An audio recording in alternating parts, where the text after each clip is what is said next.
Praise the lord. మన ప్రభువును ప్రేరక్షకుడైన యేసుక్రీస్తు వారి అతి ప్రశస్తమైన నామంలో మీ అందరికీ ఉదయకాల శుభాభివందనములు తెలియజేస్తా ఉన్నాను. ఈ దినం కొరకు ఏర్పాటు చేయబడిన పాత నిబంధన పాఠ్యభాగము ప్రవక్త అయిన యెషయా గ్రంథము 41వ అధ్యాయము 10వ వచనము. దిగులు పడకుము, నేను నిన్ను బలపరుతును. ఈ వాక్యమును మనము గమనించినట్లయితే దేవుడు ఇజ్రాయేలీలకు తోడయుండి వారిని ఆదుకొని బలపరచువాడని ప్రవక్త అయిన యెషయా తెలియజేస్తూ ఈ మాటను పలికినట్లుగా మనం చూస్తూ ఉన్నాము. నా ప్రియ సహోదరులారా, దేవుడు బలపరచడం అంటే కష్ట సమయాల్లో, కృంగిన సమయాల్లో, పోరాట సమయాల్లో హృదయమునకు బలము అందించడమే. గనుక నేడు నీవు పూర్తిగా దేవుని మీద ఆధారపడినట్లయితే ఆయన తన బలాన్ని నీకు అందించి నిన్ను బలపరుస్తానని యొక్క వాక్యం ద్వారా మాట్లాడుతూ ఉన్నాడు. నా ప్రియ సహోదరులారా, దేవుడు బలపరిచిన కొందరిని మనము పరిశుద్ధ గ్రంథంలో చూసినట్లయితే దేవుని కొరకు పరిగెత్తడానికి మొదటిగా ఏలియాను దేవుడు బలపరిచాడు.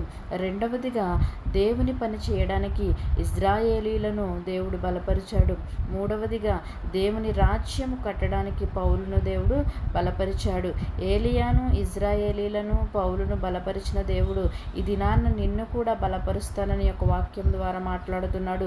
దేవుడు నిన్ను బలపరచాలంటే నీవు పూర్తిగా దేవుని మీద ఆధారపడి ఆయనపై నీవు ఆనుకొని జీవించినప్పుడు ఆయన తన బలాన్ని నీకు అందించి నిన్ను బలపరిచి నిన్ను ధైర్యపరుస్తానని యొక్క వాక్యం ద్వారా మాట్లాడుతున్నాడు.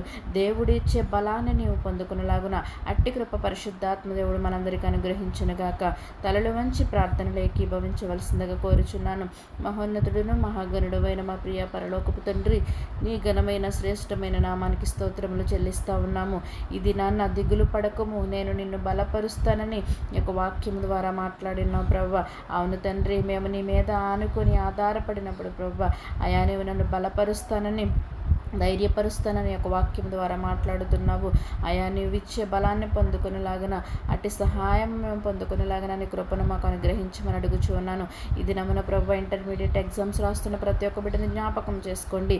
అయా నీ జ్ఞానాన్ని ప్రభు సమయోచితమైన జ్ఞానంతో బిడ్డలు నింపమని, అయా బిడ్డలు రాయడానికి మంచి అయా జ్ఞాపక శక్తిని నీ కృపను తోడుగా ఉంచమని, ప్రయాణాల్లో నీ సహాయం అనుగ్రహించమని యేసు అతి పరిశుద్ధ నామమున అడిగి వేడుకొనుచున్నాము తండ్రి.